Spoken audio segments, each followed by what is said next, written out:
Welcome to the Retreat Leaders Podcast, the show for visionary coaches, healers, wellness pros, and small business owners who aren't just here to host another feel-good getaway, but to build a profitable, impactful retreat business. I'm your host, Shannon Jamail, retreat strategist, business mentor, and owner of a 46-acre retreat center.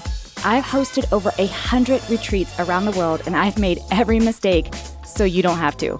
Each week, we'll dive into the mindset, marketing, money, business, and mechanics behind sold-out, profitable retreats. Plus, hear from expert guests who are walking the talk. Whether you're planning your first retreat or scaling your 100th, you're in the right place. Welcome to the show. All right, guys, welcome back or welcome to the Retreat Leaders Podcast with Shannon. I don't know if you can tell. If you're not watching us on YouTube, then you cannot tell. But we are in a professional recording studio right now, and it feels so surreal. And I'm joined by a very special guest. Very, very special guest. My husband, Nathan. So welcome, Nathan, to the show. Thank you. I want to tell you something. First of all, love your studio. Yeah. Spectacular. I want to tell you, I put on my nice sports coat for you because if I'm going to be in the top 2% of podcasts, right. You know what? I didn't go completely formal because I still wear my boots, but yes, you are. You look great, babe. Thank you. If you are not watching us on YouTube, you really need to go check it out because you guys, we're stepping it up. You guys, the listeners, I cannot thank you enough. Because of you guys, it's really motivated us. You've supported us. And because of that, we are now in this very, very nice studio. And that is our plan going forward, is to do our recordings here in the studio. So we do have some special topics. We're going to do 2 different recordings. So if you watch us back to back, you'll see us in the same clothes. I'm not going to go change. No, I'm not. No, we're not changing clothes. We'll change seats. Okay. So we have different backgrounds. We'll see about that.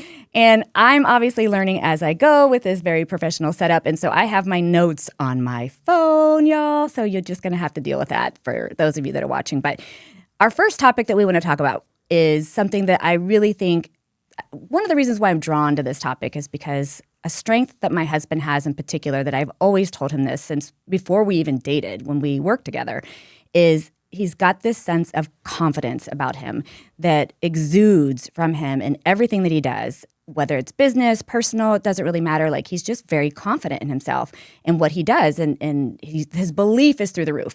And I think that's one of the things that retreat leaders lack is confidence.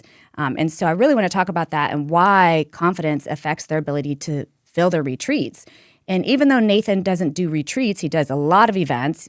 We have collectively and individually owned a lot of companies. And at the heart of retreat leaders is an entrepreneur, or at least they should be an entrepreneur. Or addicts, like entrepreneur addicts.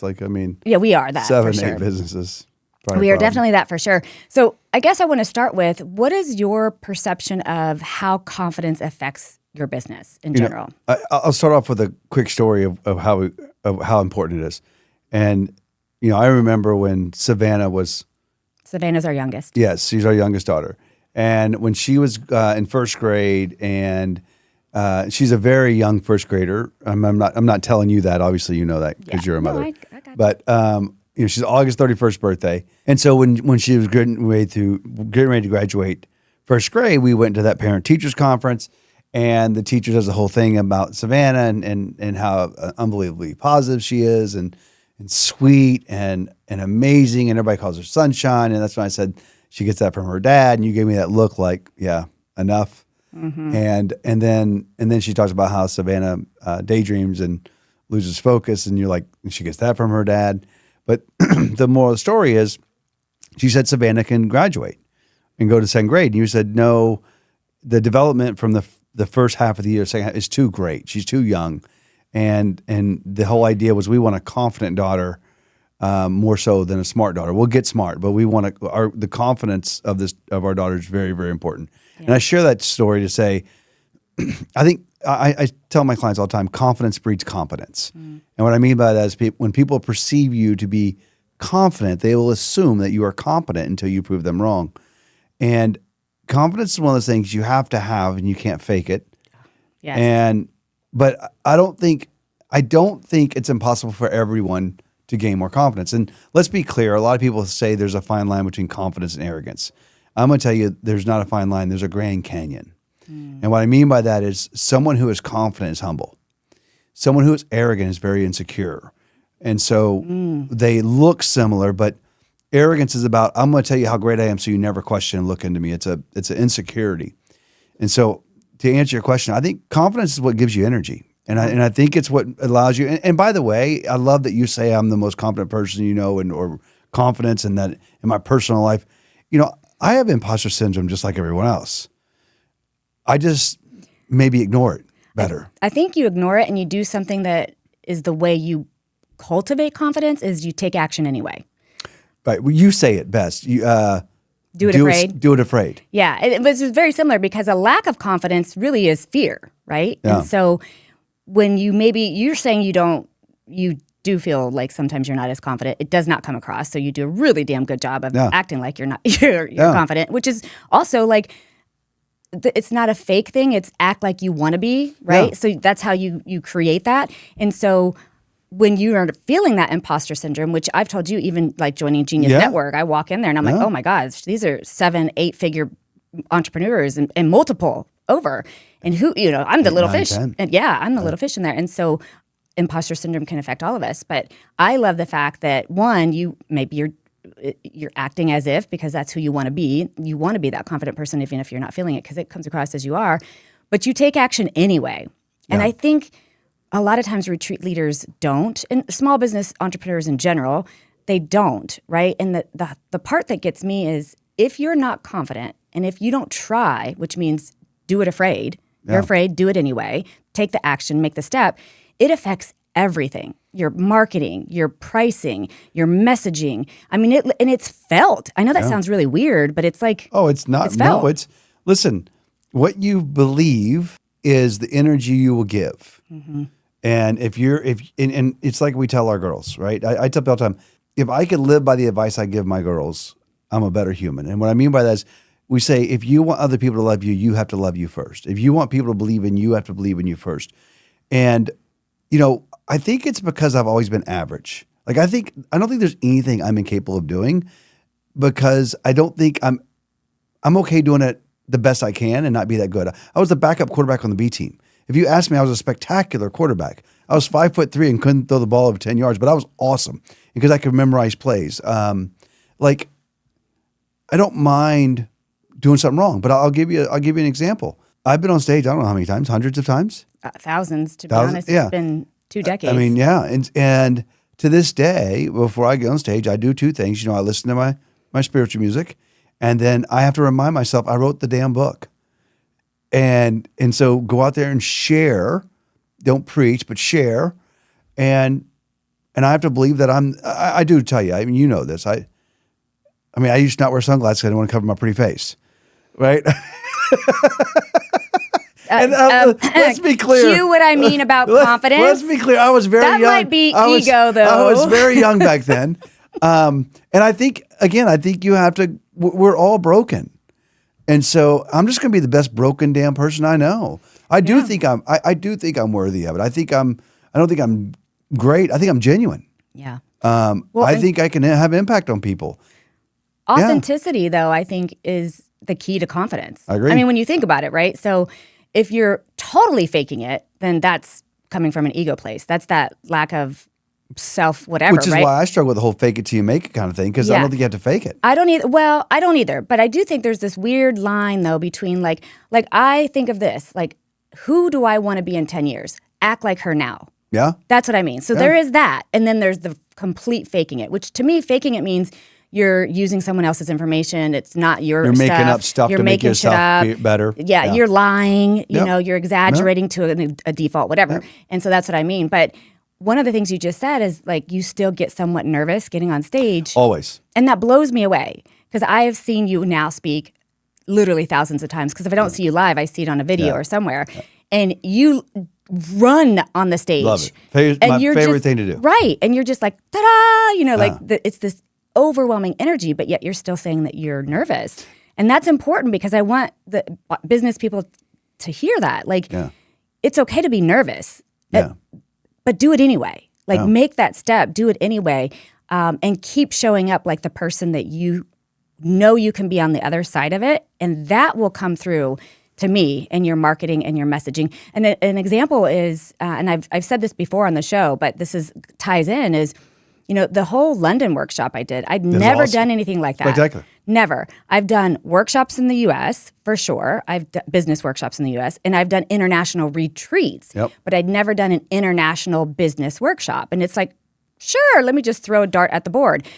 And there were times that I absolutely doubted. Like, I remember telling you, I don't know what I'm going to fucking do. Like, I don't know. I'm going to have 2 people in this room. And this is just, I teach people how to sell out. And here I am. But here's what's interesting. But I did it. Not only that, though, but you hustled it. Like, you weren't. I did. And I loved it. Yeah, you weren't going to fail at it. And, I was not. And here's going back to the retreat leaders and going back to this confidence thing. I think when you realize that all you got to do is be you.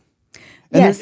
And no one can be you better than you. And take action anyway. Because it goes back to that, what I was saying is like, I was terrified. I was terrified that it wasn't going to work. Didn't show. Well, when I'm on stage, I'm not terrified. Yeah. But I'm saying like marketing it and promoting it and sharing it. I was so afraid that it wasn't going to fail sometimes. And then I did exactly what you said. One day I sat down and I said, Shannon, you're really good at what you do. Yeah. Like, I know it. I know when I teach people something that I'm helping them build their business. Right. I know for a fact. And so when I leaned into that part, Yeah. the confidence came. Yeah. And I took action.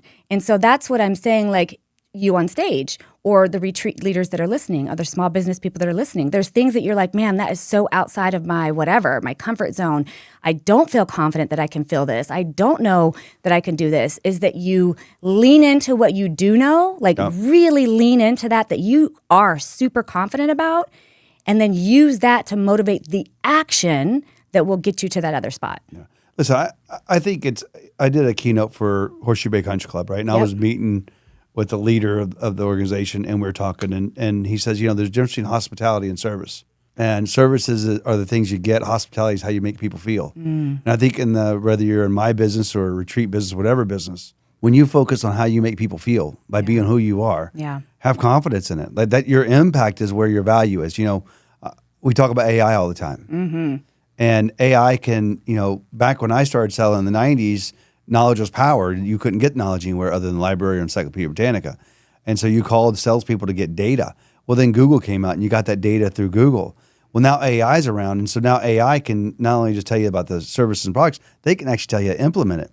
But what AI... And what's best for you based on your lifestyle, you could say, hey, and your likes and your dislikes. They can give me all the opinions I need. Mm-hmm. What AI can't do is create connectivity, likability, and trust. Yeah. And that's where we come in different. And that's why I think this retreat business, I think it's just going to boom. Like you and I own the glamping ranch. Is that what, can we call it that? Is that technical right term? No, it's a retreat center. Retreat that's okay. center, yes. It's a ranch that's a retreat center, but it does have glamping accommodations and cabins and all that good stuff. It'd be shocking to know I live there. And helped build it. Right.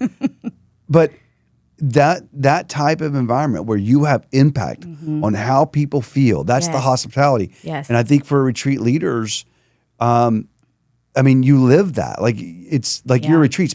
When women go to your retreats, they leave changed, not because of where they were and not even because of what they did. It's the impact you had on them. And to do that, you have to have confidence. You know that you believe that you have value, right? And when you give value with a genuine heart, outcomes there. Yeah. You just got to believe in yourself so others will believe in you.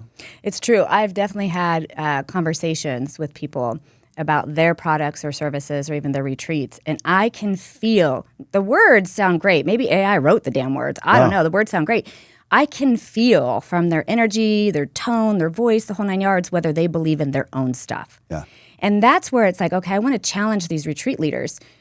What you're delivering, ideally, is yours, and it's impactful, and it has value, and that is what you lean into, is that part of it. And then you, again, take the action to it, because it is felt. It is absolutely felt. And unfortunately, I think what a lot of retreat leaders do, and maybe it's small business entrepreneurs in general, because you and I both have owned and sold several businesses. And all of them were crazy ideas for the most part. Were, some of them on a fucking napkin. Like we literally wrote them down on a napkin. And there is that point when you're first building where you're like, oof, is this going to work? Is this going to work? And you got to lean into the part you know. Yeah. And that will come through so that when you do have conversations, when you do your social media posts, when you do your blogs, when you do your podcast shows, when you do all of that stuff, it's felt. Oh. It's at least the authentic value is felt. And it's okay to be like, hey, I'm kind of nervous, excited, but this is what I'm doing. And here's what I know what the value is going to be. Because you did say something else too that's so important right now. And please hear me. If you are doing retreats now, if you want to do retreats, if you're a coach or a business person who thinks retreats will be great, hear me now when I tell you this is the future. Because AI and digital worlds, they're literally causing this suction in people to crave in-person connection. They need in-person connection. They need in-person learning, in-person growth. People are done with the damn Zoom. Yes, it works here and there, but they crave in-person connection. And the energy in those spaces, there's really no words for it. I could be here magic and it's lovely. There's no words for it. And so retreats are the way of the future, especially as AI continues to take over. Well, I mean, you saw the post. You sent it to me about the restaurant that you bring your virtual date on a restaurant. Wait, let me set this up because you went too fast. Sorry. I literally sent him a picture of an article, and it is people going to this bar in New York City. It's an actual bar. Yeah. And it's brand new. And they're dating their AI date. They brought their iPad. Well, I think the actual bar has iPads, so you can log in or you bring your own. I thought you had to bring your own pad date. You're having dinner or a drink with a fucking AI character at a bar. What's happening? What's happening in the world? But I think you said it earlier. It's happening. It goes back to the connection idea, and again tying it back to confidence. Your parents told you hopefully all your life that you're special, and although we might not be special, we got to believe in us so others will believe in us. Yeah. And so whether you're doing it afraid, you're worth it. Yeah. Right. And it's funny, the first person to question our value isn't our customers. No, it's us. It's us. Yeah. And we project that. We do. And that's what happens. And by the way, we project it with tone. Yeah. If I'm not confident and I'm selling you a retreat spot and I say, well, it's if you want to come and you think it's worth it and it might be this. I know it sounds like it's a lot, but this is what you're getting and yeah. Don't ever say it sounds like a lot. I know it sounds like you're robbing me.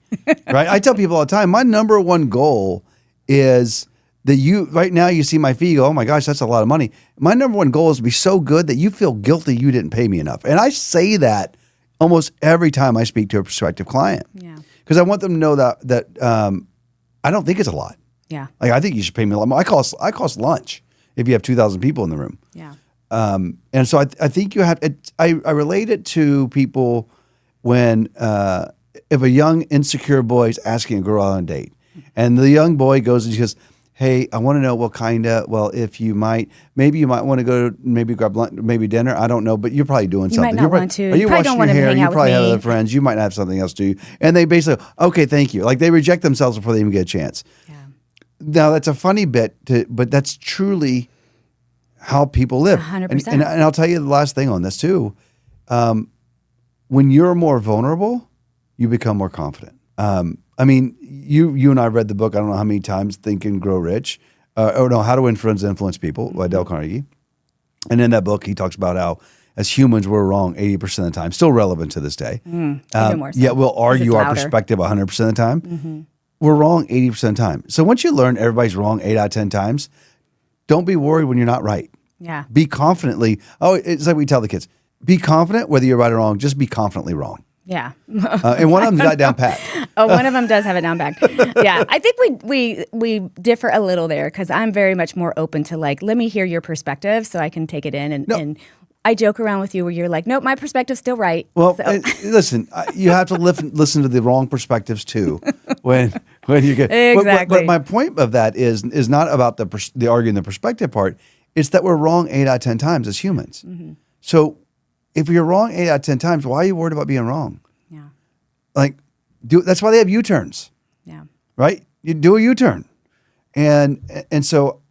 That's a good point because a lot of times the reason why retreat leaders and business entrepreneurs are afraid is because they're afraid they're making mistakes along the way. They're afraid that they're not doing it right, that there should be a different way or they should be doing it a different way.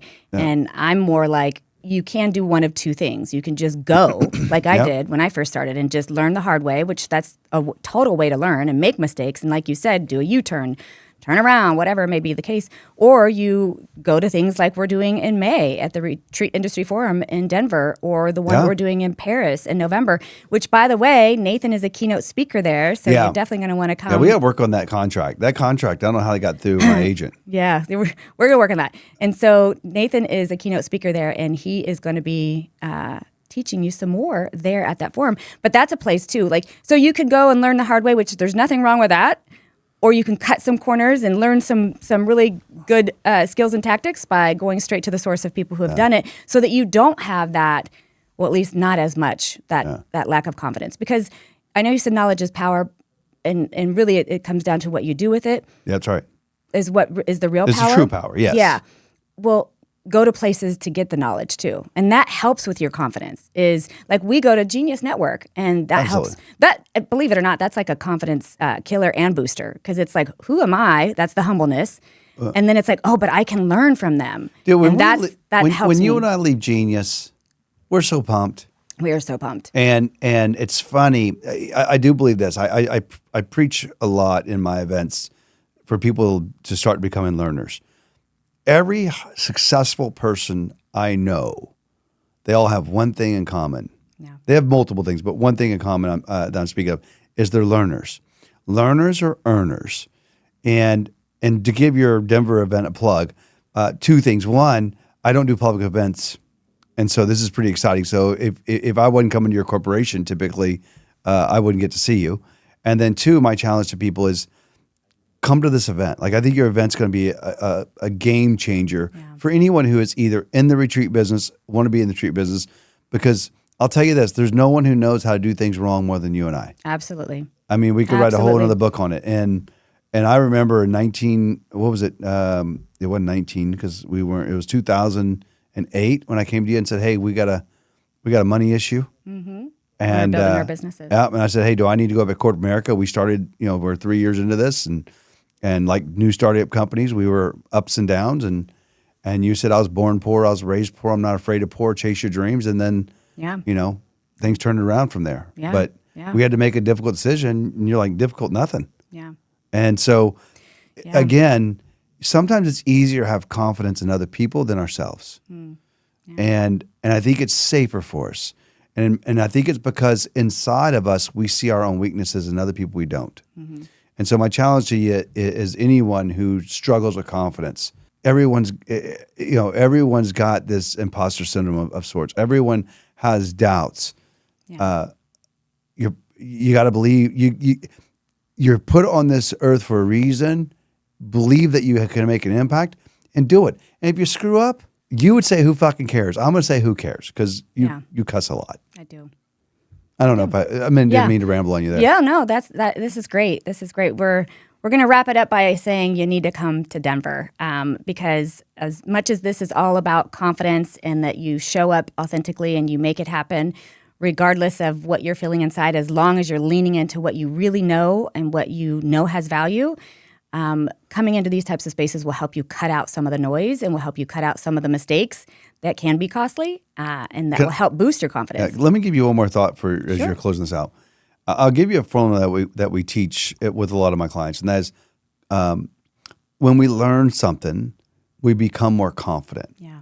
When we become more confident, we become more motivated. And I'll tell you, whether it's a Genius meeting we go to, whether we listen to a book, whether we listen to a podcast, whenever we learn something, you and I get a little more confident, and we get a little bit more motivated to do something. And whether it's your event in Denver, which I think anybody who doesn't go is crazy, or it's another event, my challenge to you is test my theory. Yeah. Go to an event, learn something, and tell me when you get done if you don't feel more confident.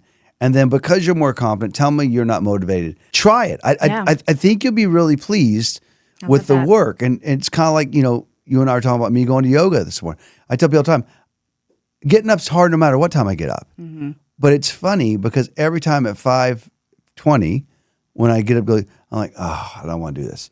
And every time when I leave the hot yoga class at 7 o'clock, I feel spectacular. And you're motivated. And I'm motivated. And you make better decisions. I make better decisions. And listen. And you show up better. Like I love that. Yeah. That's exactly what happens if you put yourself in those rooms and those spaces. Not only do you get knowledge, not only do you get connection, not only do you get networking, but you get that motivation to show up differently. Yep. And that's key. So, all right. Well, thank you, babe, for being on the show. Thanks for having me. So I get to come back at least for one more. We're doing at least one more. So Cool. thanks, guys. Thanks for tuning in to the Retreat Leaders Podcast. If you love this episode, please make sure to subscribe, leave a review, and share it with your retreat besties. Want more support? Grab free resources at theretreatleadersplaybook.com. Until next time, lead boldly, serve deeply, and retreat profitably.